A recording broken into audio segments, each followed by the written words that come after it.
Aurelita Pineda Abreu, técnica en políticas de igualdad de género en la jurisdicción del 1503.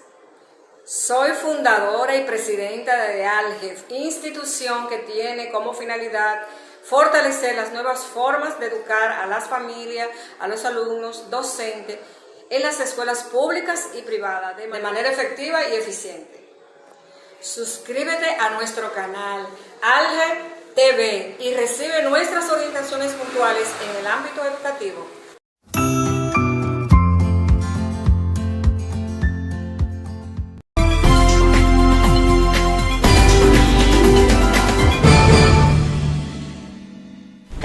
Ya estamos de regreso en su programa Pantalla Abierta por su canal 36 Bajo Techo TV. Les recomendamos que usted también puede seguirnos a través de todas las redes sociales, nuestra plataforma de internet, y también usted puede accesar a nuestro periódico digital y ahí usted se enterará de todo el acontecer nacional e internacional. Pues bien, nosotros en este día tenemos por acá nuestra invitada especial del día de hoy. Se trata de la licenciada Petra Manuela Pineda Abreu, quien nuevamente está con nosotros para seguir conversando sobre el tema educación, porque la verdad es que hay una incertidumbre y ahora hay una disputa entre dos funcionarios que la verdad es que yo no entiendo cuál es la razón de que estas cosas no se pongan en el orden que deben estar para que las cosas se pueden hacer de manera normal en medio de esta pandemia. Así que vamos a darle la bienvenida. Muy buenos días, Manuela. Muy buenos días, muy buenos días, muy buenos días. Gracias por la invitación de nuevo y así poder hacer aportes significativos desde el área de educación, que es lo que sabemos hacer. Sí, en vista de que las autoridades entrantes manifestaron de que no había nada preparado para el inicio del año escolar, y hemos venido observando la cantidad de propuestas que muchos hacen.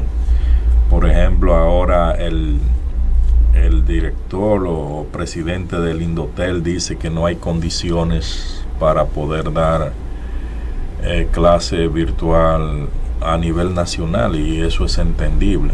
El ministro de Educación dice que o sea, rechaza la posición del presidente del Indotel, que es la persona oficial para decir cómo funcionan las redes en el país y los contactos a nivel del internet. Pero ya ellos se pondrán de acuerdo. Entonces también se habla del currículum escolar, que sería bueno que tratemos eso, a ver qué tú nos puedes aportar en cuanto a eso, para ver si la gente se orienta un poco y se va documentando. Así es que vamos a orientar a las personas en cuanto a eso, para ver si nosotros podemos también, o por lo menos darle, ayudar a que las opiniones de la práctica de uno mismo, ¿verdad? En ese espacio. Sí. Fíjate que el COVID-19 ha puesto a todo el mundo a pensar y a repensar y a buscar, porque fue como que nos agarraron, ¿verdad? De improviso y que como dicen en el campo, asando batata. Casi nos agarraron asando batata. Y de hecho todo ha cambiado, todo está diferente, y por eso mismo debemos de no trabajar solo. O sea, la opinión mía no es suficiente.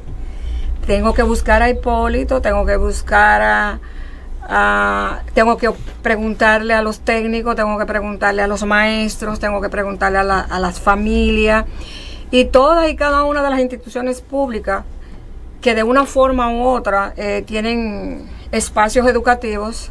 Por ejemplo, Indotel es una institución, ¿verdad?, que tiene los conocimientos básicos y está emitiendo un juicio en función de una realidad. Y todos juntos tenemos que buscarle la vuelta a este asunto de el cómo y el con qué se va a hacer. En educación todavía, hasta hoy, no han dicho, ¿verdad?, no tenemos esa programación, esa forma de cómo se va a hacer. En la última entrevista que yo vi al ministro de Educación, él hablaba de que iba el 2 de noviembre y que se iba a dar a través del internet y radio y televisión. Sí. Pero no tenemos nada concreto, porque que yo sepa, no ha bajado nada concreto a ningún espacio. Estarán en asuntos de planificación, es lo que yo entiendo. Y es muy complejo, porque nosotros tenemos, ¿quién me garantiza a mí que todos los muchachos se van a conectar vía internet? O que se van a conectar vía radio o televisión. Sí, con las precariedades del servicio energético. El servicio energético, que las herramientas, si tienen las herramientas, las familias, ¿verdad? Porque se va a hacer el hogar-escuela. Así es. Ahora yo le estoy llamando hogar-escuela. Entonces, en ese espacio, esas familias me están garantizando que niños y niñas, ¿verdad? Jóvenes y adultos, ¿verdad? Porque está la nocturna, se beneficien o reciban esa clase, ese día. Entonces, mire, profe, además de eso, los contenidos. El MINER está revisando los contenidos, porque ese currículo hay que revisarlo en función de esto nuevo. Son las necesidades, porque el currículo es buenísimo, pero fue hecho para un tiempo, pero el tiempo cambió. Claro. Entonces hay que revisar contenidos. ¿Cuáles son los contenidos que son importantes pero necesarios? Aquí hay contenidos importantes y necesarios, pero para esa época, para ese tiempo.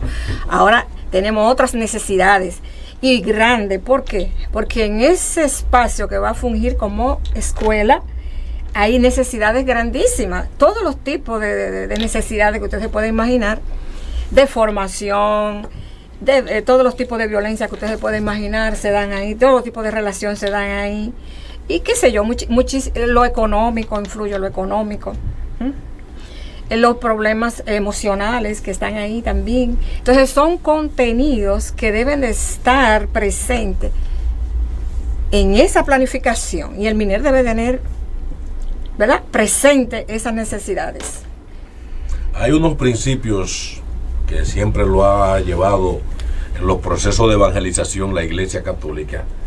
Ellos hablan de ver, juzgar y actuar. Son elementos básicos. Claro, frente a una realidad que ha sorprendido a la humanidad, como es la del COVID. Nadie estaba preparado para eso. Y frente a eso aparece un concepto que se llama disruptivo, la disrupción, que va a ser caminar por senderos que nunca antes se habían caminado. Y ahí es donde la que uno sabía que existía. Nadie sabía. Entonces, estamos ante una situación, como dice el doctor Sixto Moya, de disrupción, disruptiva. Hay que caminar por senderos que no conocíamos, vamos hacia lo desconocido, pero vamos avanzando, con toda la posibilidad de acertar y también con la posibilidad de que no acertemos, porque la disrupción también es probabilística. Entonces, todo este contexto, más que imponer un currículum que ya estaba establecido, como usted dice, antes, y que ya hay que ajustarse a ese, no, porque hay que ajustarse a algo que se hizo para una época, y resulta que ante esta novedad que nos sorprende a todos, no tenemos por qué decir ya hay que comenzar el día tal, porque este es el currículum establecido. Entonces eso no es científico. No es lo científico ni es recomendable. Ni es recomendable, ¿no? Entonces, lo científico es sentar a los grandes técnicos, buscar a los expertos en temas educativos, en temas disruptivos, en temas de exponencialidad, para enfrentar esto, sabiendo que hay dos sujetos, como decíamos la semana anterior, protagonístico, más que la propia familia, que es el maestro y el alumno. Y el orden de la mención no quiere decir que uno sea más importante que otro. Ahí está el núcleo. Y la familia, me gusta el concepto que usted está hablando, de la escuela familia. Sí. Porque hogar escuela. Hogar escuela. Hogar escuela. Porque por primera vez dentro de esta disrupción frente a la pandemia, hay que tomar en cuenta que esa sociedad tiene que integrarse en torno a la educación, pero una educación que es diferente, que no es mandar al muchacho a la pizarra y ven, levanta la mano y recítame de memoria lo que te aprendiste. No, estamos en tecnología exponencial que hay que aprovecharla al máximo, porque también el conocimiento hoy tiene una manera nueva de conocer, y en esa manera nueva de conocer también hay una nueva manera de aprender y de desaprender. Y es donde todos, frente a lo novedoso, nos encontramos ante el hecho de que debemos de aportar lo mejor. Hacer lo mejor posible. Entonces un currículum debe de tener contenidos nuevos ante lo novedoso. Que no son nuevos, que están ahí, porque desde el Departamento de Género, todo lo que se planifique en perspectiva de género es transversal. Entonces son temas, son contenidos, por ejemplo, trabajar sobre el medio ambiente, que la población sepa los conceptos básicos sobre la igualdad, sobre los derechos humanos, porque la educación debe ser humanizada. Cuando hacemos eso, estamos humanizando, porque eso es diversidad. Pensamos en la inclusión, en la diversidad.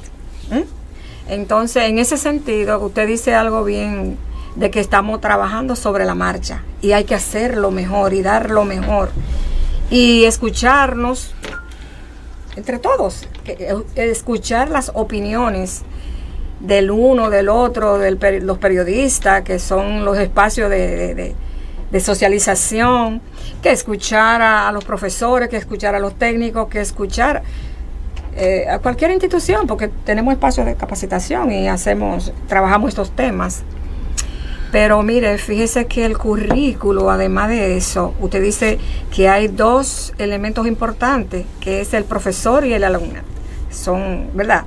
Son los protagonistas. Insustituibles. Entonces, tenemos una necesidad y que tenemos, la única herramienta que tenemos, una de las herramientas que tenemos es esta.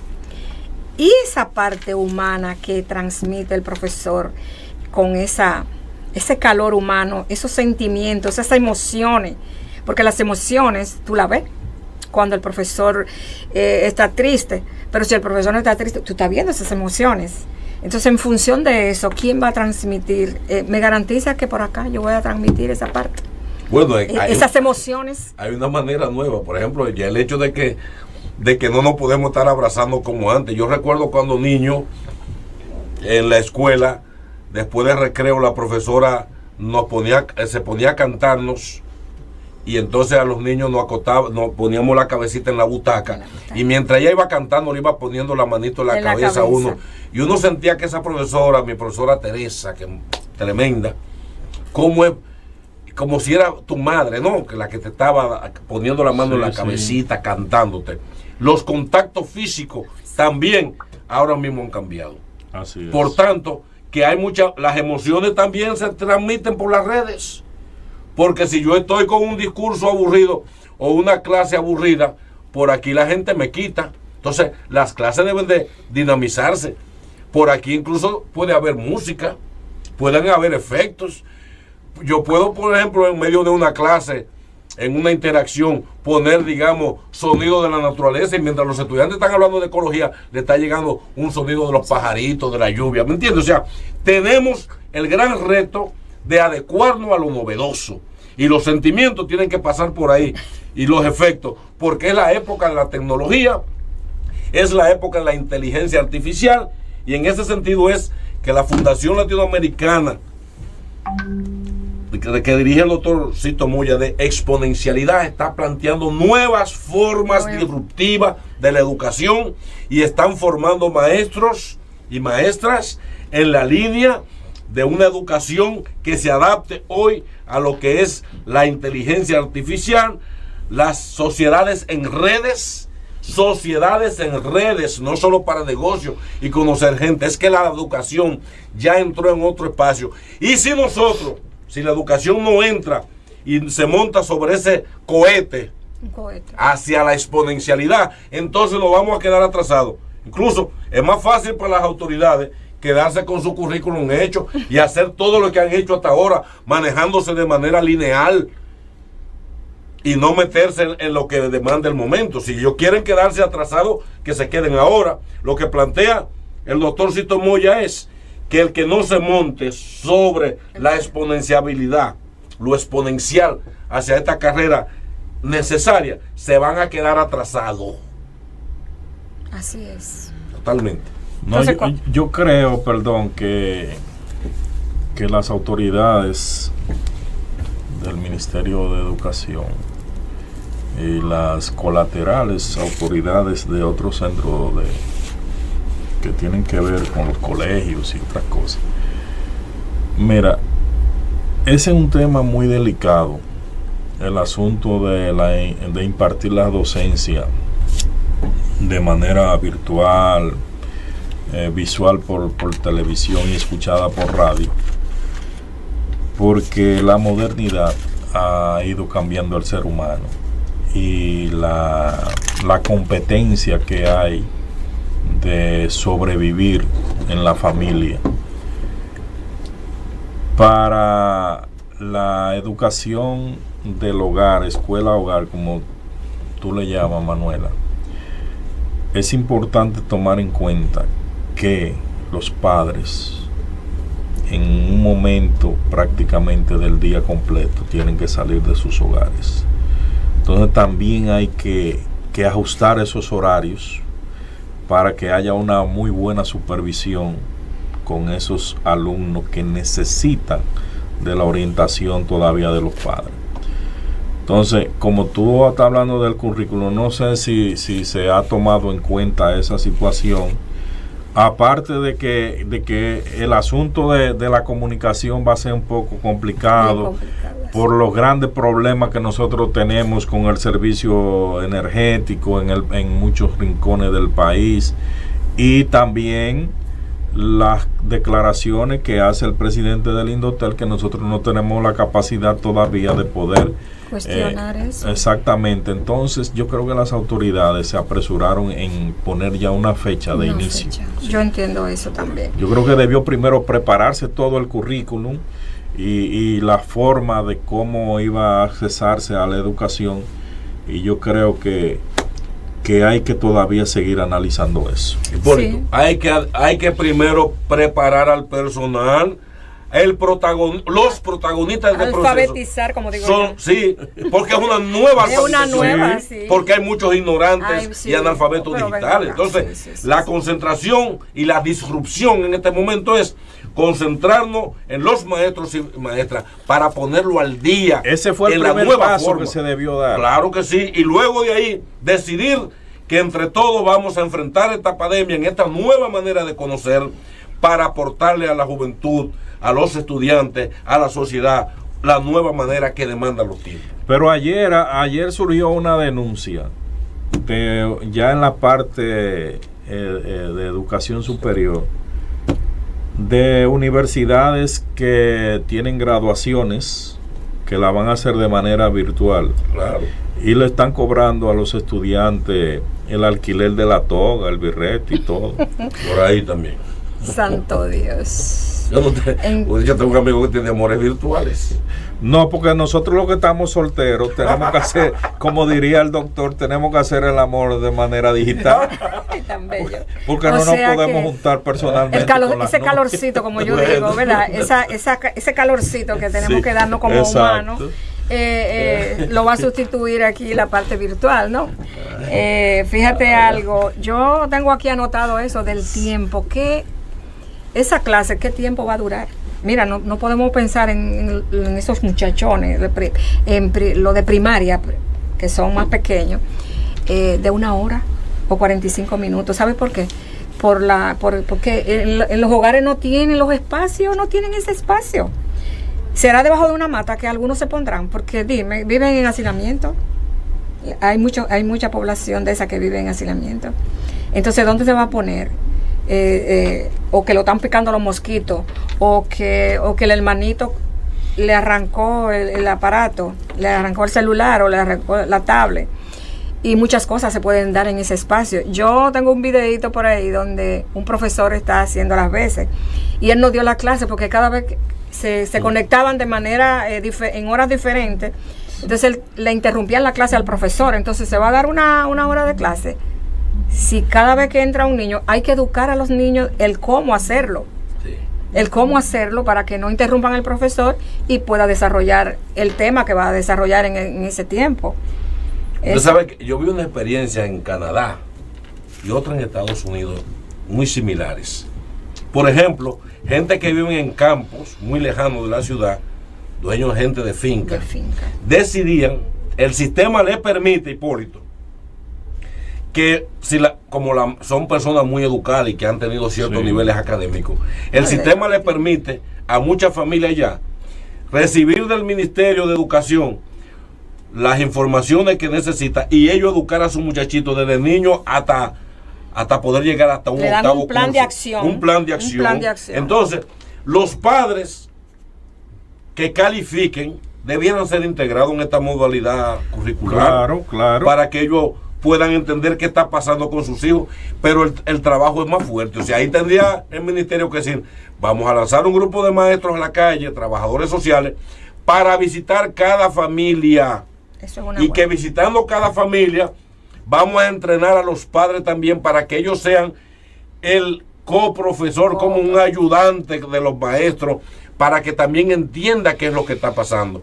No puede estar fuera de la familia. Eso que usted llama escuela hogar es para mí un concepto interesantísimo y de integración social, padres, escuelas, niños, etcétera, para que podamos dar lo que llaman pie con bola. Inclusive esa parte ahí de que el profesor hay que alfabetizarlo porque tenemos cosas nuevas, igualmente la familia hay que alfabetizarla. También. Y esa propuesta yo la tenía, de que el Estado, ¿verdad?, educación, prepare ese personal para que visite, ¿verdad?, los más vulnerables, porque no será todo, ¿verdad? No será todo que entren ahí. Ahí entra lo que es evitar las desigualdades sociales, ¿no? Los más vulnerables, pero tener esa asistencia, profesora, para que se puedan ¿qué integrar. ha pasado, profesora, con la comunicación hoy entre escuela y padre? Porque antes era, antes un muchacho se portaba mal y seguido tu papá lo sabía, le mandaban una cartita hasta contigo mismo, con alguien, o el profesor iba a tu casa y te dejaba una nota a tu papá, porque a veces cuando la mandaban con el muchacho sabía que se había portado mal, la rompía en el camino. Los maestros pasaban por las casas y el muchacho que se le portó mal le dejaban una carta al papá para que el papá viniera. En Estados Unidos, otros países, hay una comunicación constante miran el comportamiento del alumno en la escuela y si ven que hay un problema de violencia, a los pocos días te está visitando a ti un psicólogo para ver, mire, su hijo está muy violento, y cuando hablamos con él nos dimos cuenta que usted le mete el puño a su mujer, que aquí hay un lenguaje muy fuerte. Entonces, ese vínculo de la escuela con la familia aquí se ha perdido en la República Dominicana. Así es. Sí. No sé qué harán los colegios. Bueno, los colegios son negocios. Es un negocio. Negociazos terribles. No, y con precios onerosos. Incluso los grupos de padres y amigos de la escuela, de los colegios, a veces se parcializan con la institución. Sí. Porque yo mismo... como mis hijos estudiaron en colegio, en muchas reuniones yo tenía encontronazo con ellos, porque planteaban cosas que era responsabilidad de la institución, que nosotros éramos lo que tenían que asumirla. Exactamente. Y no es importante eso. Manuela, me gustaría saber... si le puedo responder aquí al señor. Sí, también. Primero, esa parte que es muy importante, no se puede quedar. Fíjate que la escuela tiene una batería de padres que para que funcione, inclusive tiene una normativa, la 2000 modificada. Ahí está planteado todo y cuáles son las funciones del papá y cuándo debe estar, cuándo no debe estar. Pero las instituciones nuestras, públicas y privadas, usa al papá y lo seleccionan, hacen su asociación de padres. Y es para beneficio, para una parte administrativa, porque tiene funciones disciplinarias, funciones pedagógicas, son 9 miembros y esos 9 miembros tienen una función diferente. Entonces, nada más se enfocan en la parte administrativa. Y eso de que, ¿verdad? Ni siquiera se capacitan. Tú no ves que hay un programa de charlas con temas así. Estos temas tienen que llegar a la familia, pero la escuela tiene los espacios y está autorizado para que hagan cosas con los padres, y los padres a veces desconocen hasta las normativas, no saben lo que... no, a mí me seleccionaron, me dijeron que yo iba a hacer esto. Hay un organismo dentro de que trabaja directamente con el maestro, que es para planificar junto con el maestro temas relevantes que afecten a sus hijos, que el maestro tiene que estar en permanente contacto con él. El miembro del comité de curso se llama. Miembro es otra parte dentro de la sociedad de padres, y eso nunca ha funcionado. Eso nunca ha funcionado. O sea, en ninguna escuela se ve que los profesores, en su momento de su planificación anual, invitan a los padres para que participen y hablen de algunos temas que están afectando a la familia o que están afectando a la comunidad, y que les gustaría que sus hijos, ¿verdad?, se beneficien en el aula. ¿Usted se imagina, profesora, que en esta época, donde todo el mundo tiene WhatsApp y la gente vive inventando tantos grupos, que a veces ya uno tiene que estar borrando grupos, porque cuando tú tienes 300 grupos no puedes responder en tu celular, todo, no. Pero imagínate, se le ha ocurrido a educación hacer grupos de padres y amigos, cada maestro, decir, bueno, estoy impartiendo esta materia, aquí tengo, y que sea requerimiento de los alumnos, nombre de padre y madre y teléfono de ellos, e incluirlo en un grupo de WhatsApp, donde hay interacción entre alumnos, padres y maestros. ¿Cómo están todos? Ahí, mire, hay una vigilancia, ahí hay una mancomunidad, ahí hay todo, unos afectos. Y unos afectos que se pueden cultivar por ahí. Pero ya yo sé que la mamá de fulano es fulano y me gusta como esa señora. Entonces, se dan... Y pueden aportar ideas. Claro que sí, o sea, claro. que no estamos aprovechando las herramientas están para que podamos profundizar a mayores niveles. Por eso me gustaría saber, como experta en preparación de currículum y temas adherentes a la educación, ¿qué recomendaría tú al ministro de Educación o al Ministerio de Educación para que se pueda viabilizar la implementación de este nuevo sistema de educación a nivel nacional? Que se auxilie de personas que pueden orientarle. Yo estoy presta para colaborar, hasta digo, no gratis. Digo gratis en el sentido de que no es una especial, no es que voy, tú sabes. Me gustaría formar parte de ese equipo para dar mi opinión, para colaborar, porque yo entiendo, porque fíjate que están hablando por allá afuera que van a trabajar las 4 asignaturas básicas, y yo digo que sí, que los conceptos 2 más 2 es necesario, pero no es importante, porque ¿qué haría el niño en estos tiempos? Que hay muchísimas limitaciones, muchos derechos limitados, como son las libertades, como es la comunicación. ¿Cuál es, en asunto de comunicación, qué es lo que yo tengo que, porque yo tengo la boca tapada? La mayoría de la gente andamos con la boca tapada. Entonces, tenemos que mejorar los gestos, porque no podemos tanto hablar. Y para yo hablar tengo que quitarme la mascarilla. Entonces, la comunicación oral, sí, hay que trabajar la oral, pero vamos a trabajar los gestos. Por ejemplo, el joven del café, el joven aquel que hizo que tiró café caliente. Sí. Ese joven demostró en ese espacio público, en ese negocio, que no tenían los conocimientos, las habilidades cognitivas, las emociones, control de las emociones. Sí. En asuntos sociales, la parte social, la empatía, la asertividad, la comunicación efectiva. Eso no se dio en ese espacio, en ese video, no se dio nada. Y es un joven que no es analfabeto, que no, a lo mejor estudió, tiene una especialidad, pero fíjate como en ese espacio público no mostró nada de esas habilidades, sí, que son inherentes en el ser humano. Y además es un acto de violencia. Claro. Entonces yo les recomiendo que se tomen en cuenta temas relevantes para trabajar, como son temas relacionados a la salud, sobre los derechos humanos, trabajar, contenido, tomar en cuenta esos contenidos.